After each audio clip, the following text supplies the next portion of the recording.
Olá, meu nome é Sebastião Ernesto, sou médico anestesiologista e vou fazer alguns comentários sobre farmacocinética, modelos farmacocinéticos e meia-vida.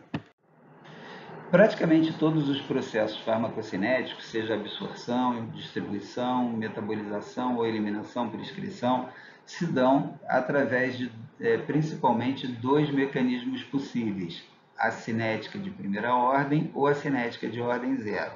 A cinética de primeira ordem acontece quando a eliminação ou a transferência ou metabolização de uma determinada substância numa frequência que é diretamente relacionada à concentração dessa substância que é exposta a esse processo. Por exemplo, na eliminação, ela sempre acontece de um modo característico onde ocorre uma proporcionalidade da eliminação em relação à concentração existente. Assim, se por exemplo temos uma meia-vida de 2 minutos, acredita-se então que a cada 2 minutos aquela concentração vai se reduzir à metade e assim vai acontecer a manutenção de capacidade de eliminação proporcional. E assim é possível, pela cinética de primeira ordem, a manutenção da possibilidade de cálculo de meia-vida da substância. A fórmula responsável ou em que interpreta essa relação é representada aqui com a fórmula y igual a b vezes x elevado a 1, onde esse x é o coeficiente de transferência ou o coeficiente da cinética de primeira ordem. Assim, todas as vezes que essa substância é submetida a esse processo, o processo acontece, como foi dito, numa forma proporcional à concentração existente naquele momento. Na figura acima e na sua parte à direita é representado uma forma, um gráfico onde ocorre uma cinética de primeira ordem de uma substância imaginária que apresenta uma concentração determinada X que leva à eliminação, no primeiro momento, de 5 unidades dela por hora. Na meia-vida, ao completar a meia-vida, essa substância cai à metade na sua concentração e assim é eliminado uma quantidade que é igual a 2,5 unidades por hora. E na sequência, essa eliminação atinge metade desse valor, então, intermediário. Assim, a concentração que foi caindo pela eliminação inicial gera uma capacidade de eliminação menor. Da mesma forma, quando se administra a substância a esse indivíduo, também a elevação vai se dar de maneira proporcional à administração dessa substância. Então, todas essas etapas, absorção, distribuição, eliminação, serão dependentes da concentração quando a cinética for de primeira ordem, mantendo uma fração constante de eliminação, uma porcentagem de eliminação daquela quantidade que se mantinha na concentração inicial ao processo que que se expõe a substância. Na cinética de ordem zero, ocorre uma limitação do processo farmacocinético, por exemplo, a eliminação, ela é limitada, seja por causa de quantidade insuficiente de proteína transportadora, por exemplo, e assim a quantidade a ser eliminada é uma quantidade fixa, como acontece no lado esquerdo dessa figura acima, nesse diapositivo. A cada hora são eliminadas exatamente 2,5 unidades da substância. Portanto, uma eliminação de quantidade fixa, independente daquela concentração que se apresenta a esse processo. A eliminação de cinética de ordem zero, então, ela normalmente não consegue aumentar a sua capacidade se aumentarmos a concentração da substância, diferente da cinética de primeira ordem, onde, aumentando-se a concentração de substância a ser metabolizada ou eliminada, então aumenta-se também a taxa de extração ou de metabolização. No gráfico abaixo é representado um gráfico inicialmente linear que representa o processo de cinética de primeira ordem.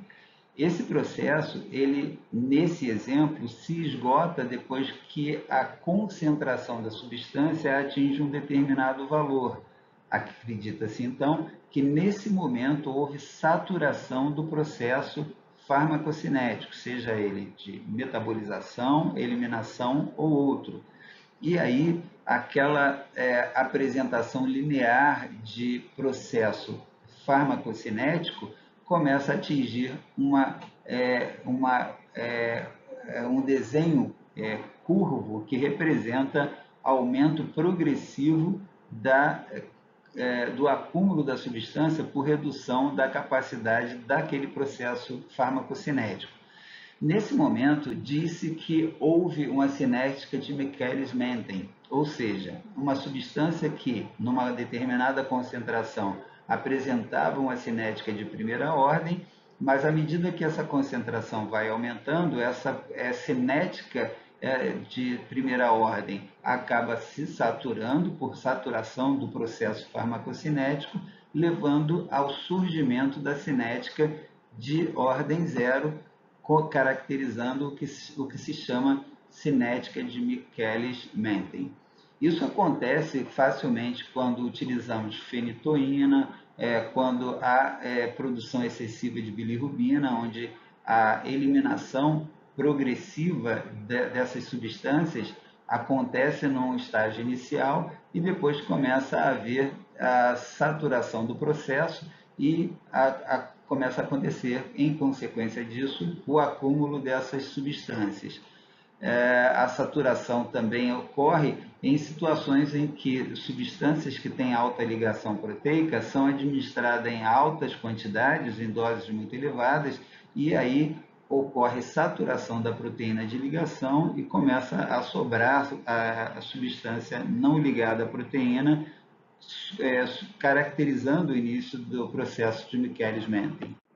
De novo, esses gráficos representam os três modelos cinéticos apresentados no diapositivo anterior. À esquerda e acima, vemos a queda gradativa em 50% a cada intervalo de tempo igual na mensuração das concentrações da substância fictícia, de 2.500 para 1.200 e alguma coisa, disso para 600 e pouco, ou seja, sempre caindo 50%. Essa queda, sempre em termos de porcentagem, significa que existe uma proporcionalidade de eliminação com a concentração apresentada para o processo. No gráfico à direita e acima, pode ser vista a eliminação mantida de uma quantidade fixa, ou seja, a concentração era 90, caiu para 80, para 70, 60, sempre caindo num valor igual ao anterior, e não numa proporção igual à anterior. Nesse gráfico, portanto, diferente daquele primeiro, temos uma cinética de ordem zero. Portanto, o primeiro gráfico acima e à esquerda, uma cinética de primeira ordem, o segundo gráfico à direita e acima, cinética de ordem zero, representando uma falta de proporcionalidade com a concentração da substância que se apresenta para o processo farmacocinético. E no gráfico abaixo e à esquerda, demonstra-se uma alteração proporcional inicial, onde ocorre um aumento progressivo daquela concentração de 10 para 20, para 40, 80, sempre dobrando a concentração, e se fosse no sentido inverso, se fosse eliminação, seria uma queda gradativa, mas sempre proporcionalmente à concentração, a queda é sempre de 50% em relação àquela concentração anterior, mas que depois de um determinado momento de concentração, ela apresenta um aumento fixo progressivo em relação ao aumento de concentração, como apresentaria uma redução fixa de quantidades fixas de eliminação. É um outro exemplo típico da cinética de Michaelis-Menten, onde após uma concentração determinada, há uma saturação do processo farmacocinético e o processo que era proporcional à concentração numa cinética de primeira ordem se transforma numa cinética de ordem zero por saturação, então, desse processo. Existe ainda a forma de representação da farmacocinética através de modelos compartimentais. Modelo de um compartimento, 2 ou 3 compartimentos, é uma forma bastante empírica, mas bastante intuitiva de se perceber a forma como a substância administrada ao paciente sofre a distribuição, a queda de concentração na circulação central e assim sucessivamente. No modelo tricompartimental, apresentado aqui na figura abaixo à direita, existem 3 tubos verticais, o tubo central representando a circulação central, o tubo à direita representando tecidos de rápido fluxo sanguíneo com capacidade de retenção da substância mais moderada. Ocorre então uma rápida saturação desse tecido e à esquerda do tubo central mostra-se um container, um tanque, um reservatório maior que representa pelo seu tamanho um tecido ou um conjunto de tecidos corporais com alta afinidade pela substância, por exemplo, uma substância que tem alta lipossolubilidade, isso aí pode representar o tecido adiposo, que além de ter bastante afinidade pela substância e assim uma capacidade muito grande de retenção dela, ainda apresenta uma circulação muito lenta e assim a sua saturação demora por um tempo muito mais prolongado. Acima é visto um gráfico que representa a forma como a queda da concentração sanguínea se reduz ao longo do tempo após a administração em bolos de uma determinada substância. Então, ocorre ali na linha vermelha a resultante de 2 principais formas ou de 2 principais mecanismos pelos quais essa concentração vai ser reduzida.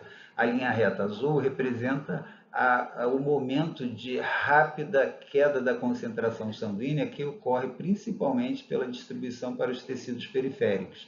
E a linha mais horizontalizada verde representa a velocidade de eliminação através de metabolização ou de excreção renal e ou hepática. A resultante dessa linha verde com a linha azul é a linha vermelha, que vai representar então a queda de concentração dessa substância ao longo do tempo. Ela é muito mais acentuada no início pela redistribuição, mas existe também já no início a metabolização e excreção, que é concomitante a essa distribuição no início, e à medida que, vamos ver no gráfico abaixo, à medida que a distribuição vai ocorrendo, vai reduzindo o gradiente de concentração entre sangue e os tecidos, e essa transferência da substância do sangue para o tecido vai reduzindo, então, proporcionalmente, até que no final do equilíbrio de concentrações começa a haver prevalência da eliminação por excreção ou metabolização. E aí, essa é a etapa final de eliminação da substância do organismo. No gráfico abaixo, de novo, então temos o primeiro momento onde é administrado nessa circulação no compartimento central a substância, que vai rapidamente tendo a sua concentração reduzida, ali no gráfico abaixo, representado pela linha azul inicial, e depois dessa rápida queda representada pela distribuição, começa a ter o equilíbrio, aquela concentração, o gradiente de concentração entre o compartimento central e os periféricos, ele vai se reduzindo gradativamente, e a velocidade de queda dessa concentração também vai se reduzindo. Ao mesmo tempo, está acontecendo a eliminação por metabolização e excreção, e a resultante disso tudo é a linha alaranjada no trecho central desse gráfico. Após esse momento intermediário, onde ocorre então um equilíbrio entre as concentrações, a eliminação da substância por metabolização e excreção garante uma queda permanente da concentração no compartimento central, a ponto de reverter o gradiente de concentração entre esse compartimento central e os compartimentos periféricos. E a droga, que antes era transferida do compartimento central para o periférico, começa a retornar e assim ser parte daquele conjunto de substância que vai ser eliminada pela metabolização e excreção. Essa terceira fase, então, a fase verde desse gráfico, é representada principalmente, predominantemente e quase exclusivamente pela eliminação, já que o gradiente de concentração entre compartimento central e periférico acaba por se reverter com o retorno da droga para a circulação central. Essa fase inicial de distribuição é chamada de clearance intercompartimental, uma vez que a substância ela é eliminada do compartimento central, mas porque passa para os tecidos periféricos, ao passo que a terceira fase é chamada de clearance metabólico ou sistêmico, onde há uma eliminação verdadeira da substância do organismo. O tamanho dos compartimentos representa a capacidade de retenção e de absorção, que é diretamente relacionada com a afinidade da substância por aquele tecido. É importante lembrar que pacientes que apresentam redução do compartimento central por queda do débito cardíaco, seja por hemorragia, por hipovolemia, desidratação, acabam apresentando facilmente, com a mesma dose, uma concentração mais elevada nesse compartimento central, que vai fazer com que haja uma transferência mais rápida dessa substância, já que o gradiente de concentração ainda é maior, e assim há uma transferência mais rápida para os tecidos periféricos, resultando em ações tanto desejadas quanto indesejadas de maneira mais rápida e intensa. De novo aqui representamos o gráfico do modelo tricompartimental, com as nuances já mencionadas anteriormente, e de maneira mais detalhada um gráfico mostrando as várias fases, os vários mecanismos de eliminação daquela concentração plasmática da droga. Existe uma queda rápida por distribuição da substância que vai atingir aquele tecido de rápido equilíbrio, e à medida que a concentração nesse tecido de equilíbrio rápido se aproxima da concentração plasmática, a velocidade de queda dessa concentração plasmática reduz-se e é mantido então a concentração em queda mais lenta até que se inicia aquele processo de reversão do gradiente de concentração, mas é mantida ainda a queda progressiva da concentração plasmática devido à eliminação por mecanismos de metabolização e excreção.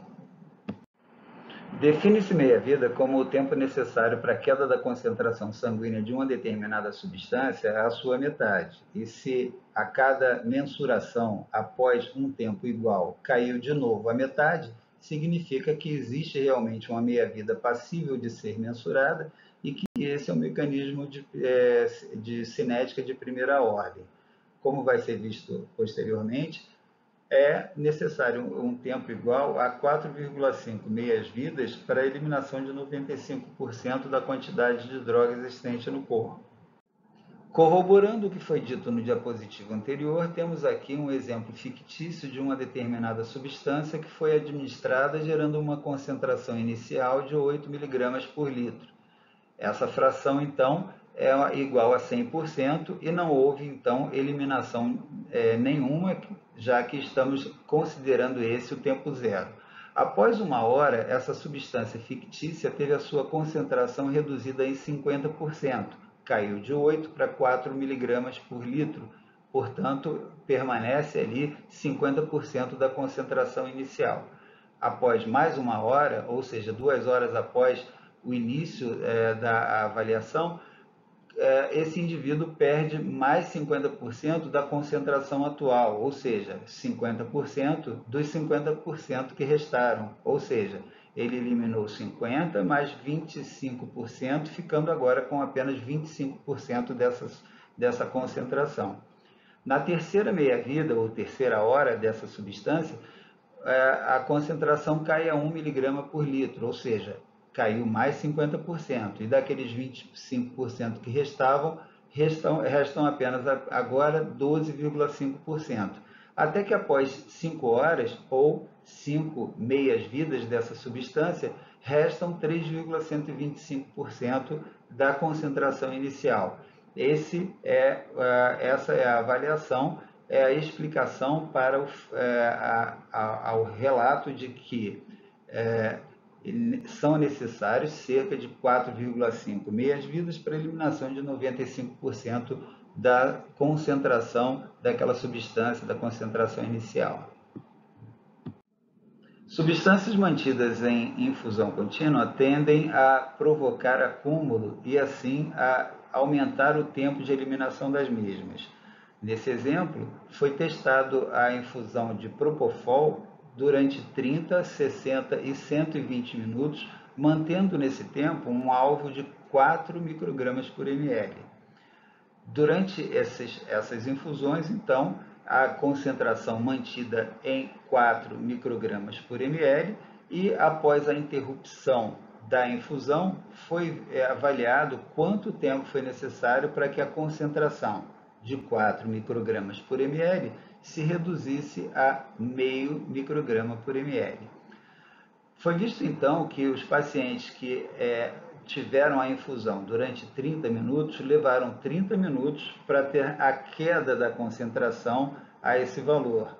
Pacientes que receberam a infusão por 60 minutos, que mantiveram a concentração de 4 microgramas por ml por 60 minutos, precisaram de 40 minutos para que essa concentração se reduzisse a meio micrograma por ml após a interrupção da infusão. E pacientes que receberam a infusão mantendo essa concentração por 120 minutos, necessitaram de 65 minutos para que a concentração se reduzisse também a 0,5 micrograma por ml. Isso foi denominado meia-vida contexto dependente ou contexto sensitiva, como alguns preferem. Isso representa a influência que o tempo prolongado de infusão causa sobre o tempo de eliminação da substância. Alguns fatores são importantes na influência do tempo de infusão contínua na eliminação de algumas substâncias, entre eles a lipossolubilidade e a taxa de metabolização.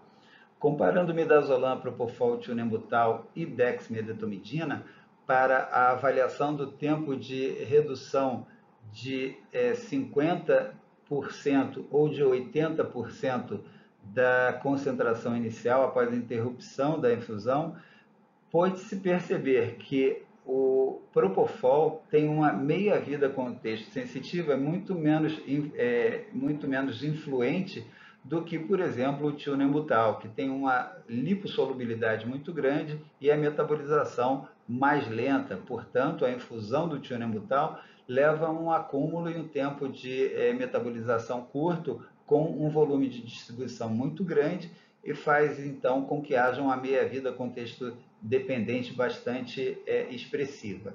Em relação a outros componentes, como dexmedetomidina e o midazolam, eles se apresentam de maneira intermediária entre o tionembutal e o propofol.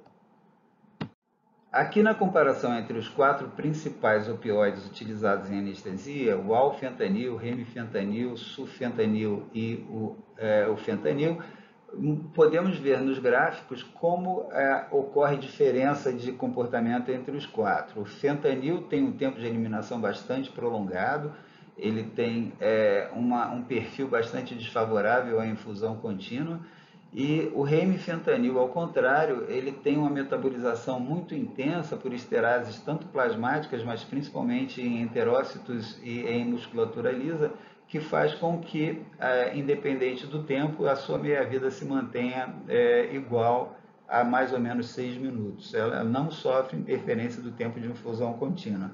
Em relação aos outros dois, o sulfentanil e o alfentanil, eles se posicionam em situação intermediária, sendo que o alfentanil ele é mais previsível, principalmente em infusões mais prolongadas, e o sulfentanil para infusões por tempo mais curto ainda oferece alguma vantagem sobre o alfentanil.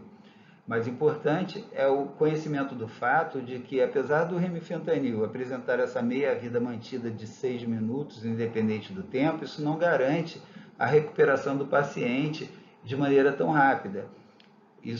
Para que haja essa recuperação, a importância é que a queda da concentração atinja valores subclínicos e que assim interrompam de maneira esperada a ação do remifentanil. Isso dito devido ao fato de que, se a concentração inicial for alta demais, a queda à metade, que é representada pela meia-vida, nem sempre vai garantir a interrupção da ação do remifentanil. A meia-vida é especificamente relacionada à queda da concentração e não à queda do efeito do remifentanil. Para que haja interrupção do efeito, é preciso que atinja concentrações subclínicas sanguíneas de remifentanil. Outro conceito bastante importante em farmacocinética é denominado esterese. Esterese é a referência que se dá ao tempo decorrente entre o atingir uma concentração eficaz do anestésico na corrente sanguínea e o resultado dessa concentração no órgão-alvo. À esquerda pode ser visto um gráfico representativo da esterese no caso do fentanil. Inicia-se a infusão do fentanil, há um acréscimo progressivo da concentração sanguínea e, ao atingir uma concentração sanguínea eficaz, o gradiente de concentração entre a corrente sanguínea e o órgão efetor gera a passagem do fentanil para o órgão efetor, gerando assim o resultado, a resposta que aqui foi captada pelo eletroencefalograma. O tempo decorrente entre o surgimento da dose eficaz mínima e o efeito ao eletroencefalograma é chamado de esterese. E aqui no exemplo do fentanil é possível ver que existe um tempo um pouco maior do que aquele representado no gráfico à direita, que é do alfentanil. Isso se deve ao pKa das duas substâncias. São duas bases fracas, sendo que o fentanil tem um pKa de 8,5, enquanto o alfentanil tem um pKa menor, um pKa de 6,5. Isso faz com que o alfentanil tenha um tempo de latência muito mais curto. Ele atinge a concentração sanguínea eficaz e gera a resposta ao eletroencefalograma de uma maneira muito mais rápida, gerando um tempo de esterese menor. Essa é a diferença que ocorre devido à diferença do pKa de duas bases fracas que são representadas por essas substâncias, o fentanil e o alfentanil. E a esterese, então, é o tempo decorrente entre a concentração sanguínea e a resposta gerada pela monitorização que se utiliza com a substância que se estuda.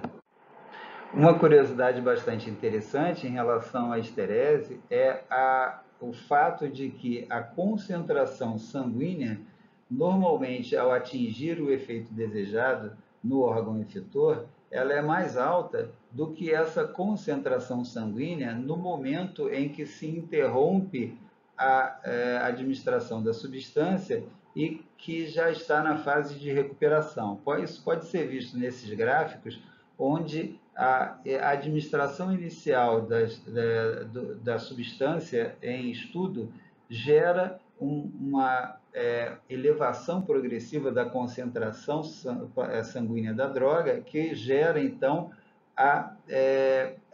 o gradiente de concentração entre o sangue e a biofase, ou o órgão-alvo.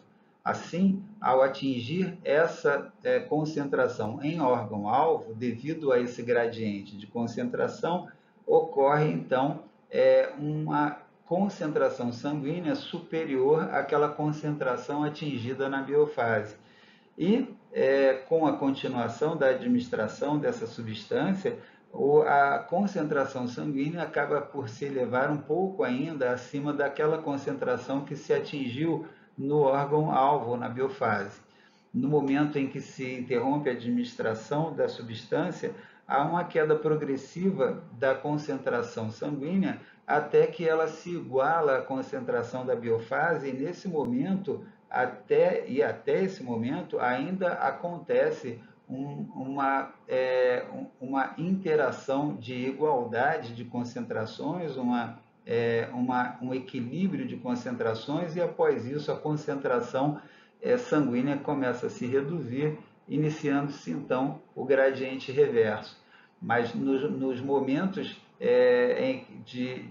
em que se atinge inicialmente a concentração na biofase, a concentração sanguínea ainda continua aumentando, e à medida que ela se reduz, muitas vezes a concentração na corrente sanguínea acaba atingindo valores inferiores àquele da concentração da biofase, ainda assim mantendo o efeito desejado.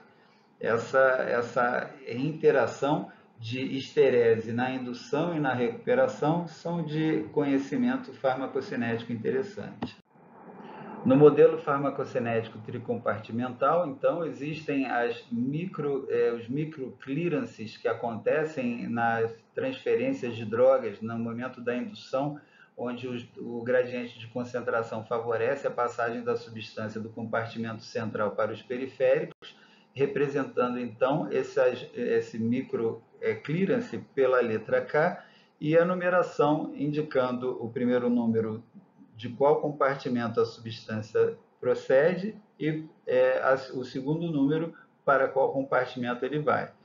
O órgão efetor, ou biofase, é considerado o chamado V0, é o compartimento efetor, e a eliminação da substância a partir do compartimento efetor pressupõe a queda da concentração sanguínea da substância, que vai favorecer então a sua eliminação. Devido a esse fator,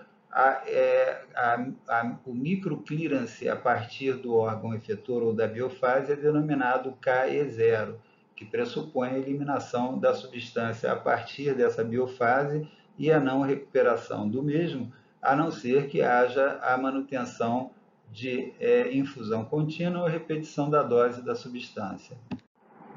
Terminamos aqui o nosso vídeo sobre modelo farmacocinético, falamos de meia-vida e de esterese. Espero que tenham gostado do conteúdo, e se gostaram, por favor, deem o like e compartilhem. Muito obrigado.